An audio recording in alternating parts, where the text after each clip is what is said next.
Discourse 17, Saint Germain. Invocation. Thou mighty infinite presence, all-pervading intelligence, all-pervading substance of light, thou mighty presence, thou ascended Jesus Christ, now manifest through his mighty radiance. We give praise and thanks unto the light, unto thee, O mighty brother. We give praise unto the central sun, to the one from whose ray we receive today. Out of the fullness of thy radiant life, O God, we bow in adoration before thy mighty presence. I bring you greetings from the great Master, or God Meru, whose messenger is Nada. He is to one great mountain of this earth, whose mystery shall one day be explained, as the Master Himalaya is to the Himalayan range. Nada is with me in the golden city, upon whose twin rays we come forth today. During these next 7 weeks, as designated and as you have felt, our joint ray shall come to you each time from the golden city. The Discourse. When the students are strong enough to bear it, we will bring forth in descriptive expression one of the most stupendous expressions of the right use and wrong use of this mighty I Am presence.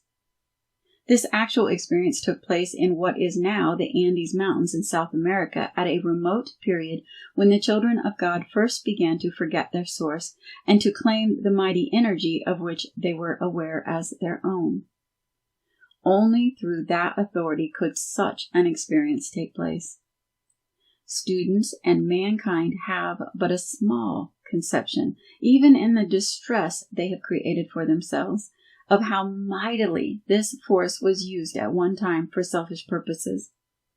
A similar condition has never before been known. There still remains today the subterranean city which will be described and in which this activity took place. Oh, that the children of God would awaken to the stupendous activity that the powers of light use for the good of humanity when their attention is sincerely focused on that light. If the many students of the various angles of truth on the earth today could put away the ignorance of the outer mind and believe in the seeming miracles all down the ages, how it would break the shell of the outer self and let in the light. The faith to believe in the things not seen is one of the greatest means to open the door to the conscious activity of the light of the I Am presence.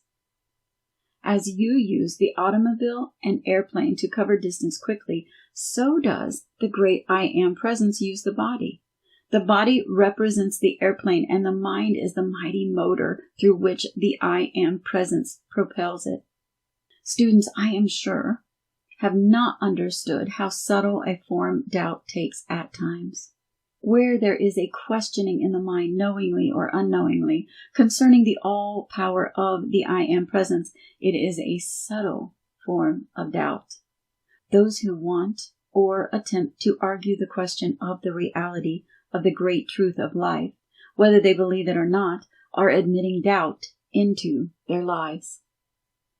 In this day, no sincere reasoning mind, once turning its attention and keeping it firmly fixed on the I Am presence, can argue, doubt, or question the omnipotence of that I Am presence. The scarcely recognizable form of doubt that lets into the mind argument concerning the source of its being is but a lack of strength to stand up against the law of resistance by which growth in the outer can be measured. There is a vast difference between sincere questioning to know the truth and the human propensity to argue against the very reality they want to believe. We always welcome most earnestly sincere questioning for truth, but we will have nothing to do with that nature whose dominating propensity is to argue against the reality of truth. The more the argument of truth is admitted into the life of an individual, the greater the barrier that one sets up to surmount before the distant day when he does surmount it. The students who criticize, condemn, or sit in judgment upon this channel of the truth's expression will surely find themselves standing upon the edge of a precipice into which they may plunge at any time, for no reason in the world except their own creation. I wish all to understand this radiance of the light has been established for a certain definite purpose, and it will go forth doing its work regardless of any personality or of all personalities in existence.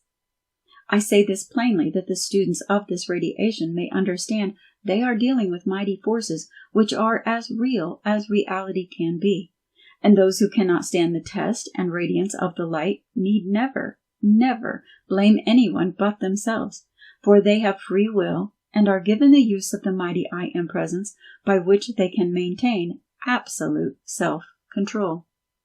I must put plainly before them again the sure way that they run into deep waters of doubt and questioning is when they are foolish enough to attempt to discuss the sacred truth which is being given them for their own liberation and use with those who know nothing about it. This much I may say to you. In the past, students who were taken into the retreats for instruction were never permitted, nor do they ever think of discussing the truth with each other. They silently, earnestly apply the instruction of their teacher, and the results they desire are certain to follow. Better were the students stoned in the streets than to condemn, criticize, or judge the light that is given them. For if they will enter into the I Am presence as directed, every question, every problem in their lives will disappear as the mist before the radiance of the morning sunlight. I take it that all the students are strong enough to hear the truth and use the strength of the I Am presence to govern and control the outer, so they may receive the full presence, love, wisdom, power, and opulence of the great and mighty I Am presence, which enables them to think, to feel, to live, and which has given them the desire to reach for the truth, the light. I wish to say plainly, and with the wand of fire placed in the consciousness of the students, that this brother and sister who are giving this forth are but messengers of those who have known and proved this law for many centuries. These great beings to whom your attention has been drawn are no myth nor figments of the imagination of the outer, but living, wise, loving beings possessing such power which they may wield or use at their own discretion, that it is not possible for the human mind to conceive it. Always before there has been a great, almost limitless time in which the student could wander about making his decision, whether he wished to act in the light or wander on in ignorance of its mighty presence and power. The cosmic cycles have turned again, and again, until the time has come when the children of God must make their decision final, whom they will serve. Never in the history of the world has there been such opportunity or assistance given to the children of earth to face the sunshine of God's eternal light and walk steadfastly and fearlessly into its radiant splendor, free, forever free from all limitation, living in the abundance of that light enfolding them like a mantle of peace and rest. Again, I say to the beloved students, if you cannot feel in your hearts the truth of these instructions brought to you on a golden platter, then don't ever, in the name of your I Am presence, say or do that which would discourage another from the light he might receive. The plain, unadulterated truth I give to you in the fullness of the great love of my being, that its radiance may cause you to understand and know what it means to dare, to do, and to be silent. Any feeling of questioning in your minds of the reality or genuineness of the source of your instruction but hampers your progress and causes you to require months or years to accomplish what you might easily do in a few weeks with a free, peaceful mind. As one who has chosen you, I know and feel your every thought. It is very easy at times for the student to think that his acts or thoughts are undercover and not known, but to the ascended host there is no act or thought that can be hidden from them, because everything you think or feel is registered in the etheric world about you, as plain as the nose on your face. So do not ever make the mistake of feeling that you may think or act in secret. You may readily do this from the outer self, but never from the I Am presence, which the ascended host are with no obstruction. This, my dear beloved students, is as far as I am permitted to go in helping to set up the guard for you. In the future, no further reference to this will be made. Remember that the decision lies within you to go forward or not. Now I shall say something very encouraging. The only possible reason why the personal ray of Jesus could be given forth to those under this radiation at this time was because 7 of this group of students were witness to the ascension of Jesus the Christ 2,000 years ago. He saw and recognized them then, as he sees them and is giving not only recognition at this time, but great assistance. As this radiance goes to you, beloved ones, so does it go on reaching into the hearts of those who can receive the presence. Because of this radiation, many who have a deep love for Jesus, or of Jesus, through the orthodox channels, will be awakened to the presence of the God within. Outside of this, the joint activity of Jesus with the ascended host is spreading its mantle of love, peace, and light over humanity, this being the time of year when their attention is most easily gained. Beloved ones, does it sound incredible to you when I say the masters of light and wisdom have passages through the earth in all directions, just the same as you have highways for your automobiles in going from coast to coast on the earth? Do you understand the atomic structure of the earth? You would not feel this such an incredible thing, for those great ones who have assisted the progress of humanity from the beginning have but to use certain rays, and they walk through the earth as easily as you would walk through the water. Different, however, in that they leave the opening behind them, while in your walking through the water it closes behind you and the path is not apparent. Just so with the great beings who have blazed the trails for humanity into the light. The trail remains that those children of lesser light may always find the pathway and follow it. If at times they should make a mistake and turn on to the byway, they have the I Am presence to call them back to the main power and carry them forward, until they too may be torch bearers or trailblazers to those still following on. I am the mighty presence who never becomes impatient nor discouraged at the long periods in which the children of earth turn aside from the light, enjoying the sense activities, until they become so repellent to them that with almost their last breath they cry aloud, "Oh God, save me!" I cannot help but smile to myself as I wonder how some of you may think me a very crabby old fellow, but if so, one who has the courage to tell you the truth of your needs, that you may profit by it. When you come to know me better, you will not think me such an old crab after all. So long as the student has a questioning in the mind, he does not open himself to the truth of the instruction fully. If it is seen that it is worthwhile, determined entirely by the unpreaching of humanity to the light, then the natural rays are made permanent to the earth and placed within the center. The earth is composed of earth, water, and air. The rays are the cosmic fire interpenetrating all the 3 other elements.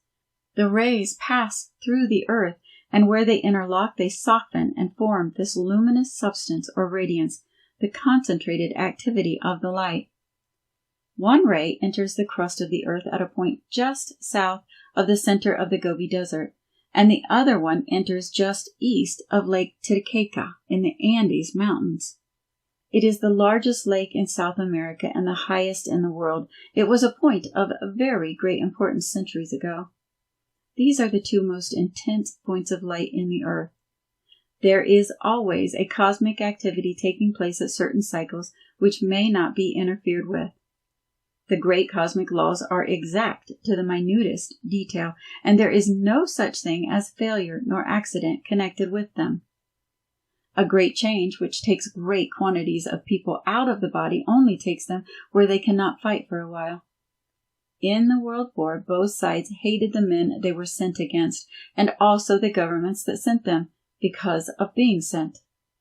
Never consider anything in the world but the great I Am presence. Watch and govern your feeling, for if you do not, it will lead to a point where it will catch you unawares. Many times, the students who know the law, when something comes up and he is disappointed, should turn to the I Am Presence immediately and ask what is to be done. But instead, he so often holds the attention on the disappointment, and then it sometimes almost takes on an earthquake to shake him loose from it. Take the statement, this resistance must give way, and the sight and hearing must come through. Take the firm statement, I am the presence of your perfect sight and hearing to heal those conditions. Each should take the statement, I am my perfect sight and hearing. The Arabian Nights Tales. They originally came from the masters, who gave them out as veiled truth to help humanity, and those who believed them through faith received marvelous manifestations. In the beginning of these marvelous experiences, there must be faith to tide over until we can manifest the reality, for faith is the sustaining power, and if we can keep it generated, it becomes reality. There are always the two activities of the law when you get deep enough into the action of it. They are, first, condensation, and second, etherealization. Go serenely along, and do not let time, place, nor things interfere. The outer mind must be calm and steady, and the outer and inner will must become one. As the attention is fixed on it with firm determination, more and more of the inner operation is revealed until you can consciously manipulate it. Benediction. Presence of Meru, Nada, and the great ascended host, we give praise and thanks for thy radiant splendor, for thy wisdom, for thy substance which thou art generating to make visible. We give praise and thanks that thy great wisdom and intelligence are one with the great I Am, which I Am ever bringing more of itself forward into conscious action. We give praise and thanks that in the acknowledgement of the I Am presence, we have the key to all things visible and invisible.